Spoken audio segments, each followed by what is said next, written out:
Thanks so much. So first of all, I am just so excited about this event. I'm so excited to see everyone here, and I'm really honored to get to speak to such an incredible audience, ranging from statistics faculty to leaders of data science groups in industry. This is just a really wonderful coming together, and I hope I'll get to connect with many of you here or offline afterwards. So today, I want to talk about data-driven market design. And what I really want to do is inspire you to think about how bringing different disciplines and approaches together is crucial for solving a lot of the problems that are core to all the companies that make Silicon Valley exciting and vibrant. And so it's partly bringing disciplines together to solve important real-world problems, but also the fact that there's actually a ton of unsolved problems scientifically. And when you go out to solve real-world problems, the interesting scientific questions just smack you in the face. And so for both academics and for practitioners, this is just an incredibly exciting moment in time where collectively we're inventing new science and pushing out the frontier. So my experience with this really started with work I was doing on auctions, and I used to work in a sort of small data setting where I was trying to help design marketplaces, but old-fashioned marketplaces, like marketplaces for timber. And then in 2007, I started working with Bing Ads. Of course, it wasn't called Bing Ads at the time. It's been through a couple of names. But in that context, I was brought in to actually help them design their real-world online advertising marketplace. And that experience really was transformational for me. It put me as a lone economist in a group of hundreds of machine learning scientists and engineers, none of whom spoke my language.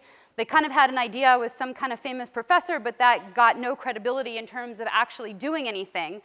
And so if I wanted to accomplish anything, I needed to both figure out what the right answers were in a really hard set of circumstances that really hadn't been solved before, but then also learn to communicate in a very interdisciplinary environment. But what was really exciting was that there was so much to bring in from my perspective from economics and social science in managing a marketplace. And so especially for the students, I'd really encourage you to think about getting some types of sort of, domain knowledge, if you like, because one of the places that is really wide open and has a huge talent shortage is in the sort of business side of a lot of these tech firms, managing these advertising marketplaces from Twitter to Facebook to Bing to Google to now the new marketplaces, Uber and Airbnb and so on. When they first start, they have to build the systems, they have to get the machine learning right to kind of get the places going, but then once they start thinking about making money, it's an entirely different ballgame. So today I'm going to give sort of an overview of a bunch of the problems that I encountered and various sort of scientific inquiries that came out of that, but all sort of organized around the problems we were solving. I should mention one other thing, actually, since Jennifer Chase is here. One of the great things about collaborating with Microsoft in particular was that they had Microsoft Research, so I was able to work with the actual Bing Ads system, but at the same time do academic research for publication. And I think for those of you in industry, it's really a great idea, a great way to get sort of cutting-edge research into your companies to allow academics to come in and innovate and then publish their research.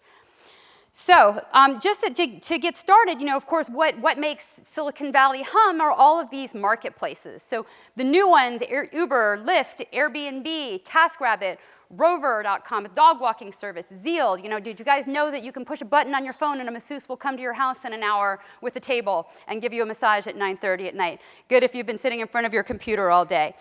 All of these marketplaces are really much more complex from a data science and data analytics perspective than something simpler like just designing a website or even the algorithmic side of a search engine.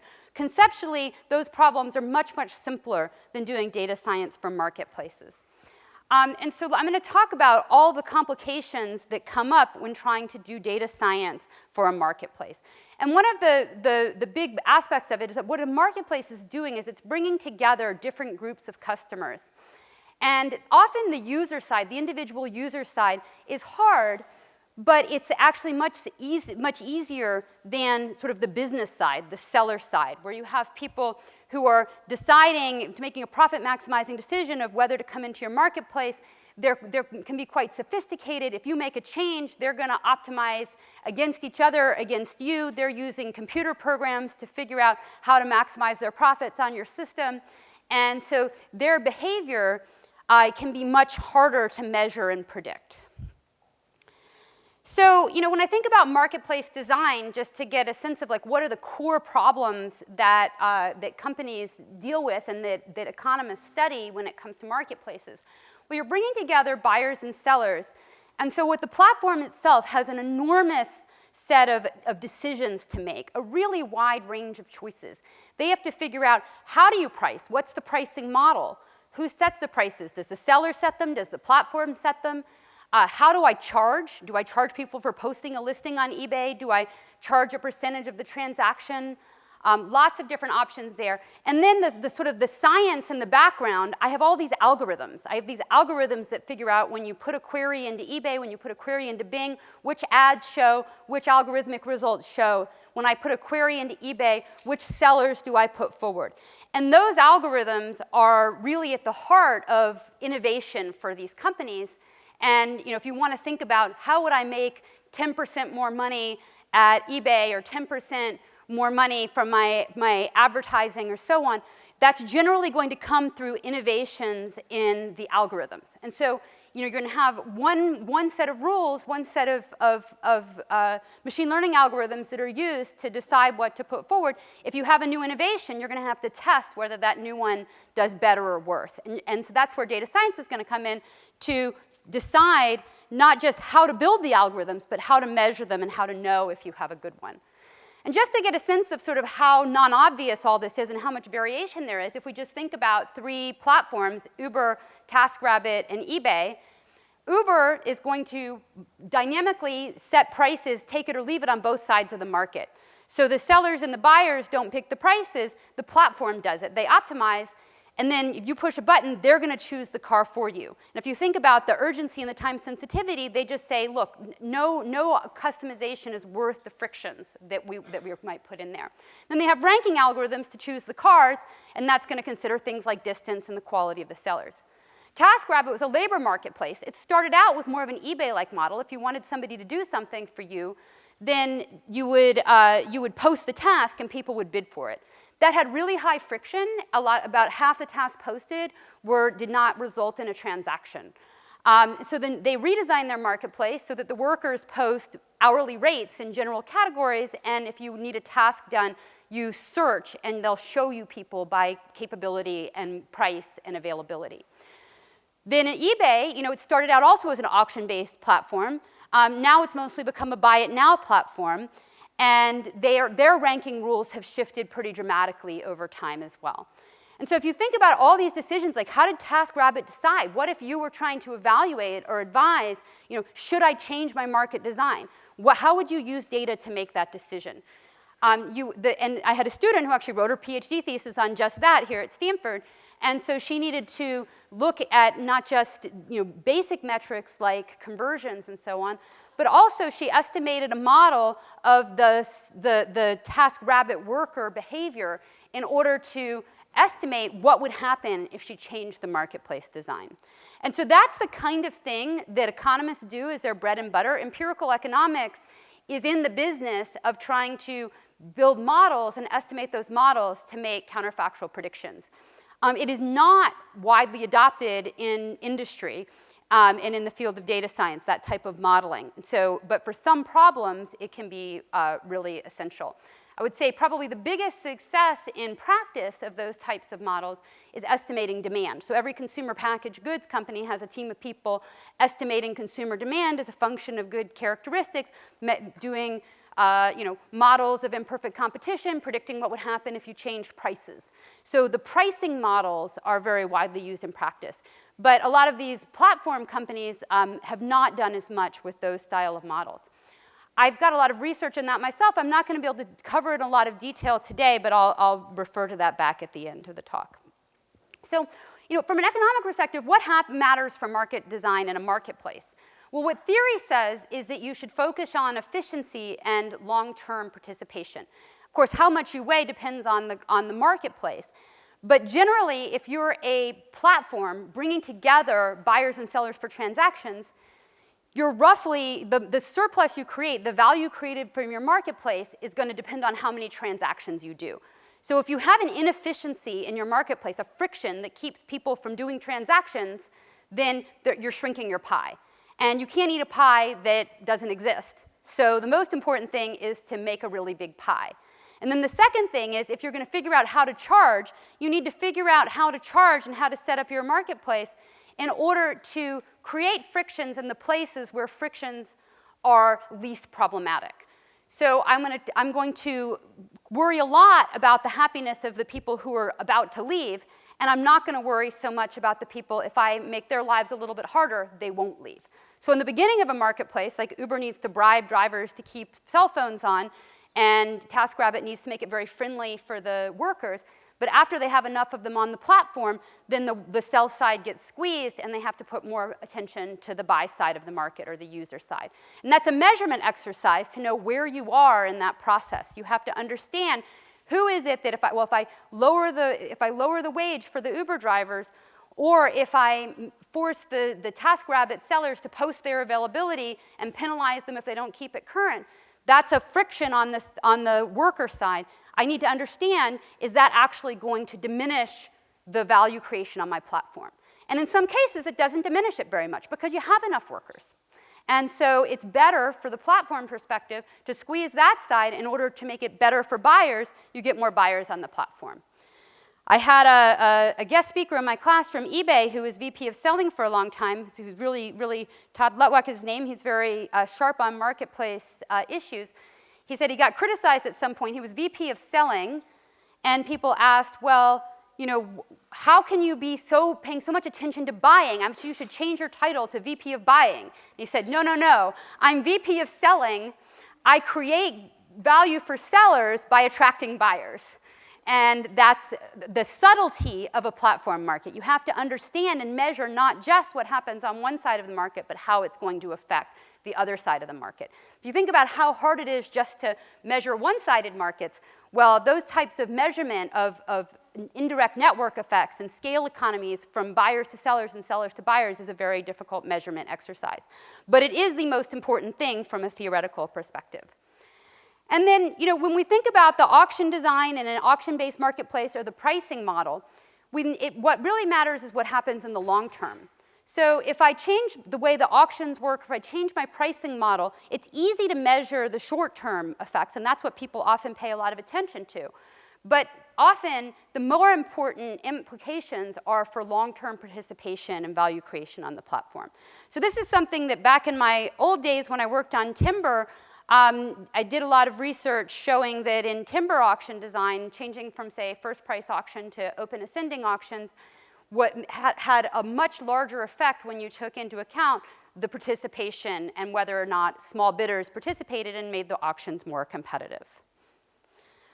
So just to think of some short-term, long-term examples in the sort of real world of data science, from eBay, Todd was in charge of eliminating listing fees, throwing away a couple $100 million of fees that they charged to sellers to list items on eBay.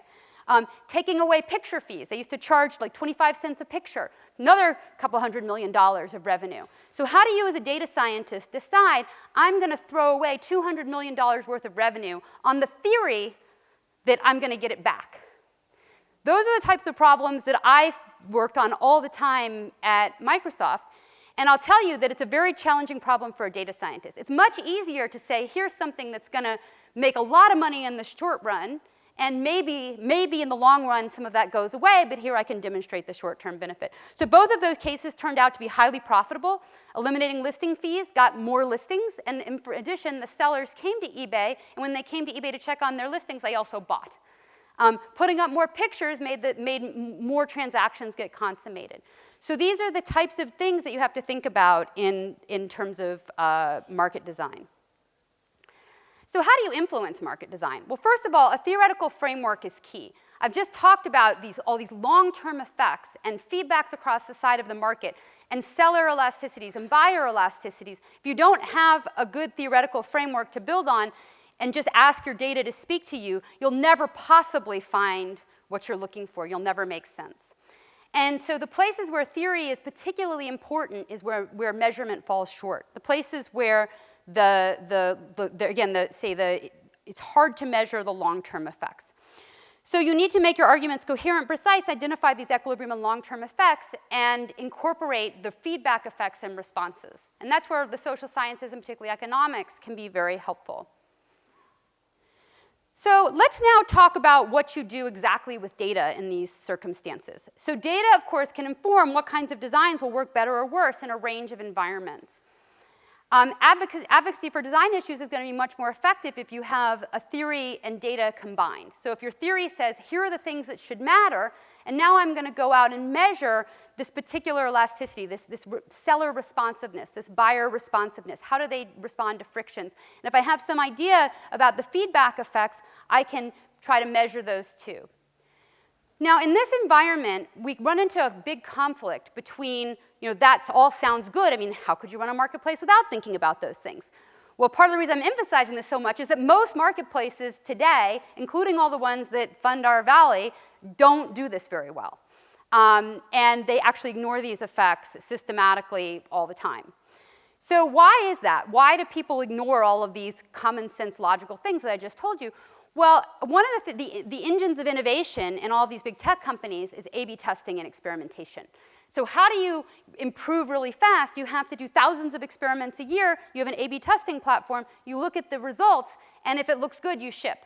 That's how you can do 10,000 experiments at Google or Facebook and make hundreds or thousands of changes a year. You can't do a lot of analytics on every one if you're going to innovate that fast. But what we see is once we get sort of seduced by this beautiful platform, this experimentation platform where we have A and we have B and it's a randomized controlled trial and revenue was higher in B, so we should go with B. We get so seduced by that certainty, by that clarity, by that beautiful T-stat of 3 that we suddenly when you want to start talking about long-term effects and feedback effects and so on, it sounds wishy-washy, it sounds unconvincing, unscientific relative to the beauty of the A/B testing platform. And so that makes it very difficult to then make any kinds of long-term decisions. But that's the way innovation is done, therefore there's a huge emphasis in some directions and not others. So experimentation is crucial, but it has a lot of limitations. One approach is to try to improve the experimentation, and that's a direction that I've been working on. I'm going to spend a bunch of time telling you about that. And then another part, which again I won't have much time to expand on today, but I just advertise, is that if you use more sophisticated models and more sophisticated analytics, you can potentially make long-term predictions about what happens if you change your auction design or you change the marketplace design. But I'll just caution that in practice, even in academics, we spend a lot of time fighting about whether our models are good enough, what are the assumptions. It's a whole PhD thesis to do one of these things. And so in industry, it's often very hard for those things to be influential, even if they're crucial. And again, you really mainly see them being super influential in terms of pricing models. So A/B testing, so everybody knows about this. So we're going to take users, we're going to put some in a treatment group, some in a control group. Beautiful randomized controlled trial. We can get results and know whether we should ship a new algorithm. So when I think about like a canonical case here, it might be a ranking algorithm. So eBay might be putting more emphasis on shipping time. Bing ads might be deciding to match more broadly. If you type in what shoes should I wear tonight, how many ads are a good match for that query? And they're deciding how many to let into the auction. Those are the types of things, that would be a treatment, is one of those algorithms. So standard industry practice for doing any type of algorithm change is to run an A/B test on users or page views to test. So we have a new ranking algorithm. If you come into the website, I'm going to allocate you to either treatment or control. You're going to see either one page or the other, and I'm going to measure how much you click. Okay? And then I'm going to make a ship decision based on revenue and user impact. And again, this is what Facebook and Google and Bing and all of the companies do. But if you're thinking about doing something that's going to affect advertisers, this is actually, I mean, in some sense it's so obvious as to be stupid, and I wouldn't point it out except for that this is what everybody does for, you know, hundreds of billions of dollars worth of commerce. So it becomes, maybe it's not quite that obvious. So there's a number of huge errors here. First of all, the unit of experimentation is not the relevant unit of analysis for thinking about the sell side of the market. So if I'm a seller or an advertiser and 1% of users see the new treatment, that's only a 1% change to an advertiser. It's just background noise. So the advertiser or seller doesn't know they were in an experiment. They don't react. So it's essentially only experimenting on the users, not on the sellers, and so you don't learn anything about their behavior. So that's going to ignore, say, for advertisers, even if their bids and budgets were fixed, suppose that, you know, we actually roll out this change and suppose it raises prices for everybody. Well, one thing that could happen is my competitor could run out of budget, and then I get shown more, and then I run out of budget, and then at the end of the day, there's no ads to show, and revenue plummets. That didn't show up in your experiment, but it's going to show up in practice. So this is not like some small effect. It's a huge effect. Also, it affects strategic interaction among sellers and advertisers, and it certainly ignores long-term participation. So what do you do in the face of all of these problems, given that it's super cheap to run user-level experiments, but quite hard to do anything else? Well, there's some cheap, easy fixes, and this is really kind of just practical advice.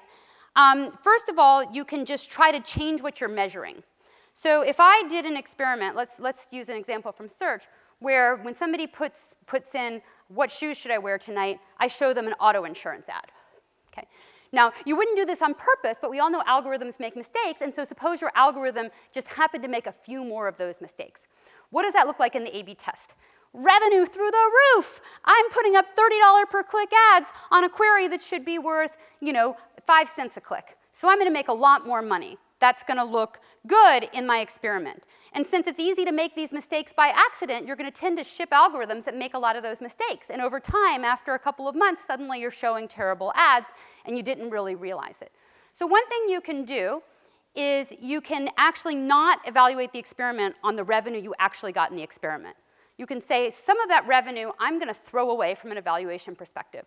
So one of the things we did at Bing Ads is we said, well, if they click on the ad and then they click back, so it's a very short click, I'm going to say this was a dissatisfied click, and probably over the long term, the advertiser isn't going to pay for that. Right now, they're paying $30 a click for auto insurance, but if I mix in 10% of shoe queries, they're going to pay only $25 a click. So I'm not going to get that money in the long term. So you actually measure only satisfied clicks. It's not the revenue you got in the experiment, but that's because you don't believe the experiment represents what happens in the future. Another thing you can do is you can do expensive long-term analytic studies to try to relate the short-term metrics to the long-term. Those can be hard, and one of the challenges is that if I measured the effect of one kind of price increase, I don't know that that's going to be representative of what would happen with another type of price increase. So it's partially helpful, but not completely helpful. Another thing you can do is just say, oh gosh, I recognize that my experimentation platform isn't designed for advertisers, so we're just never going to ship anything that hurts advertisers. Or I understand that I'm never going to ship anything at eBay that hurts sellers. But that's pretty limiting, and of course, you know, people are quite heterogeneous, so you might be really limiting your innovation trajectory into particular directions. So these are the kinds of fixes that people do in practice when they actually get a little bit sophisticated, but they're not perfect solutions. So a slightly more expensive solution is to do a long-term advertiser or seller-based A/B test. So it needs to be long-term because sellers on eBay or advertisers on Bing or Google or Facebook are kind of slow to respond. Some of them are optimizing all the time, but some of them only check in every month or so, or some of them only reallocate their budgets every 3 months. So you have to give this some time. So what I could do then is I could say, I'm going to take some sellers and I'm going to give them one algorithm, and other sellers and give them another algorithm. Well, first of all, that's actually kind of hard because they're sometimes showing up on the same page. So sometimes that's not even technically possible. Let's imagine we've got an algorithm for which it is possible. Then what would we do? Well, it's expensive. We would have to watch it for a long time, and it's going to ignore advertiser interactions. So then you might come to the point of saying, well, maybe I should measure how important those interactions are to start with so I can figure out which ones to ignore. Maybe I can find some isolated advertisers that are far enough apart from each other that they're not going to interfere with each other. So just to sort of think about this interaction, here's some examples. So we just had Halloween. Imagine you go to eBay and you start shopping for costumes. You might shop for a How to Train Your Dragon costume.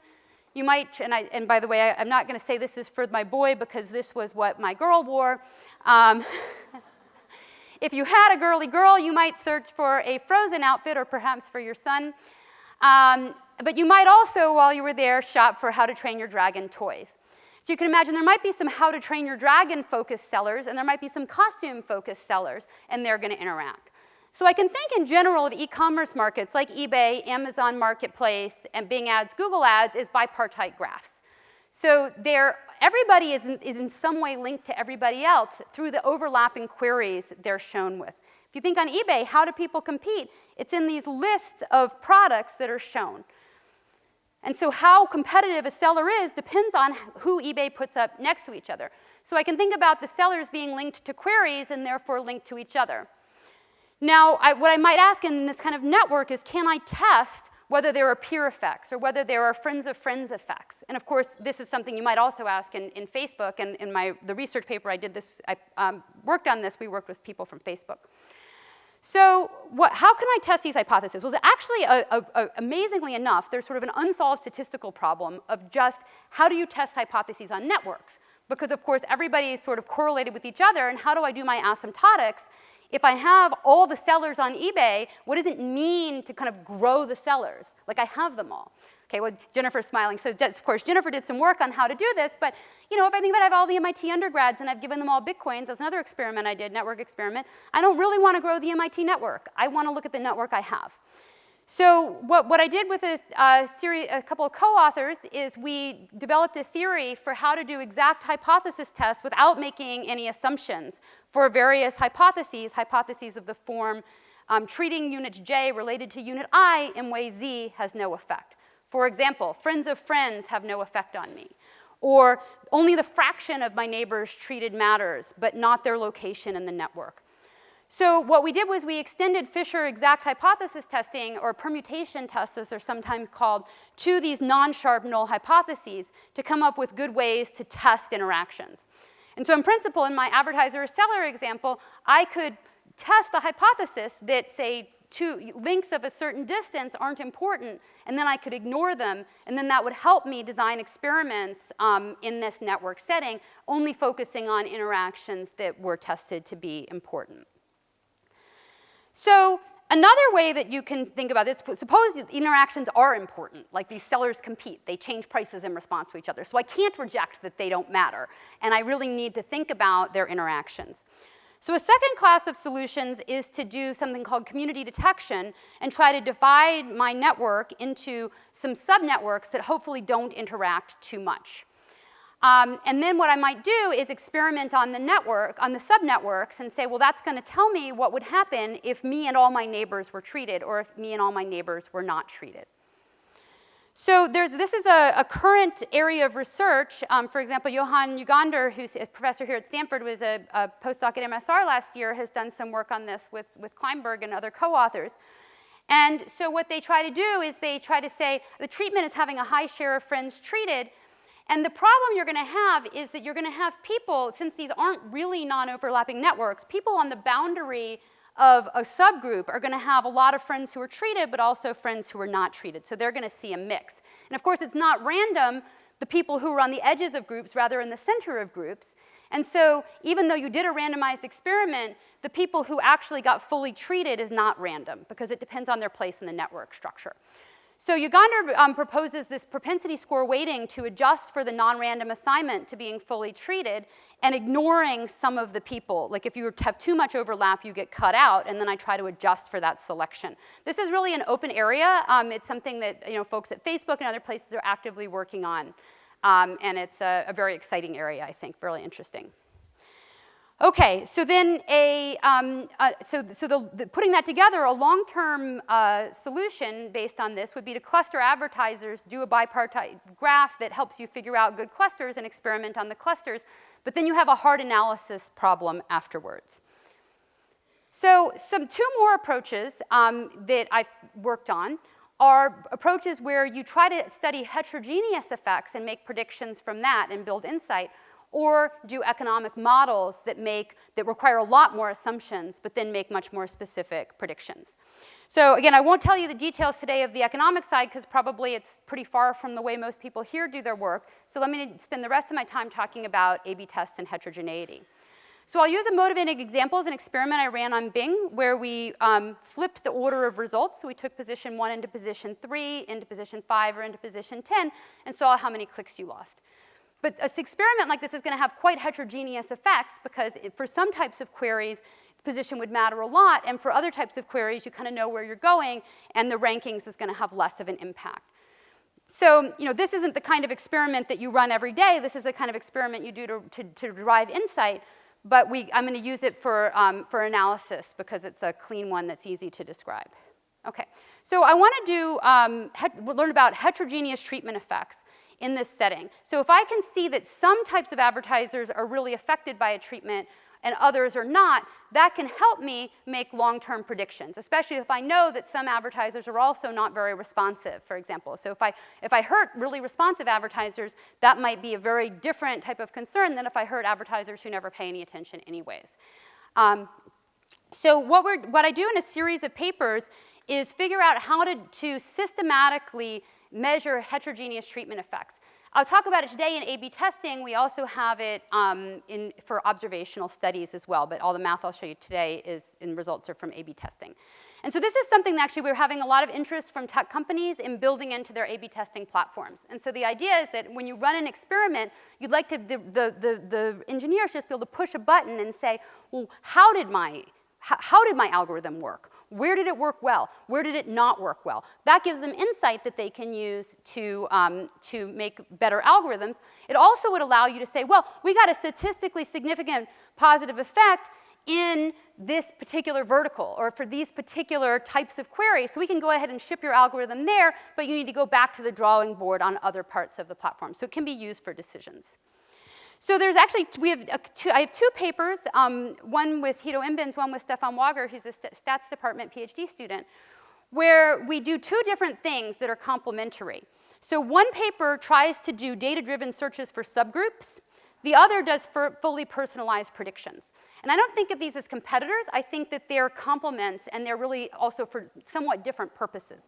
So if I'm trying to gain insight, it's nice to see, okay, here are a few subgroups. If I'm going to make a ship decision based on a t-statistic, which is what a lot of the A/B testing platforms do, I better have good confidence intervals, and I want to understand, which group of queries could I ship this algorithm for. If I wanted to put a flow chart up in a doctor's office, it needs to be a fairly simple set of subgroups that people use. On the other hand, if I'm going to give personalized advertising on the fly, if I'm going to give personalized web page design on the fly, I just want the best prediction for every individual. So in one paper we use cart-based trees, and the other paper we do random forests. So the segments are good for interpretability, but they're not the best predictor for any individual. There's also a problem with segments being unstable. For personalized predictions, we've developed now the first asymptotic normality results for this, so it can actually give you confidence intervals, but no method is going to give you great confidence intervals if you have 1,000 covariates and 10,000 observations. I mean, it's just not possible. So in those methods, you're going to be limited by sample size, especially in big data applications. So essentially, I guess I'm running a little bit out of time, but if we do the regression trees, let me just show you what our proposal looks like. What we do in what we call causal trees is instead of building a standard prediction tree, we go after causal inference. We modify the methods to actually have causal inference as their goal, and that changes every aspect of the algorithm. It means that I'm going to be focusing on estimating treatment effects rather than predicting outcomes. My splitting criteria need to be focused in that direction. And one of the things that's really kind of novel about estimating causal effects is that you don't observe the ground truth for any observation. So I could give half of you a coffee and half of you not a coffee, but I don't observe for any individual in this room the treatment effect of coffee. So if I did a 10% holdout sample, if I tried to estimate my causal effects and then see if I did a good job, I don't actually have a ground truth to compare it to. So we'd propose a couple of ways around that, either estimating the out-of-sample criteria or using statistical theory to complement the observables. So but it's actually a fundamentally different problem. But the key point is that if you're trying to estimate causal effects, it is super important that you get the causal effect. You don't care about the mean squared error of predicting outcomes. If you regress quantity sold on price, you often get the wrong slope. That is, the higher the price, the more the quantity sold in observational data. Economists are very used to a setting where we don't want to fit the data perfectly, but rather we need to only use variation in the data that will actually give you the right answer, reducing predictive mean squared error, but getting a more accurate causal effect. And that's what we're going for here. And then in terms of, so we apply it to search. I'll just show you a picture of the personalized predictions. We have a random forest version of this where we actually average up the causal trees that we estimate. And we're able to show that we do a lot better than k-nearest neighbors in terms of both bias and variance. And the big problem is if you have lots of covariates and you try to do nonparametric estimation, you just have way too many neighbors, and they're all very different from the person you're predicting for. And something like a random forest or a machine learning algorithm that's adaptive is going to find which neighbors are important. And the real innovation we have is trying to do that in a way that's unbiased and that gives you valid confidence intervals. And so that's what we've done, and it allows you then to use it for inference and for statistical decision making. So just to sum up, the conclusions here are that doing data science for businesses, particularly economic marketplaces, which are the heart of a lot of the new economy, is super interesting. It's super hard. Your off-the-shelf experimentation techniques, your off-the-shelf prediction techniques do not do the job. You have to really modify the techniques for the economic scenarios that you're in, and that's exciting because that means that if you can figure it out, you have unique value to bring, and you can really make a big impact both on the scientific inquiry and on the real-world problems. And so I think it's just a really great area of research and for industry. And so I hope that some of you get inspired by that and be the next generation of market design data scientists. Thank you so much, Susan. Fabulous talk.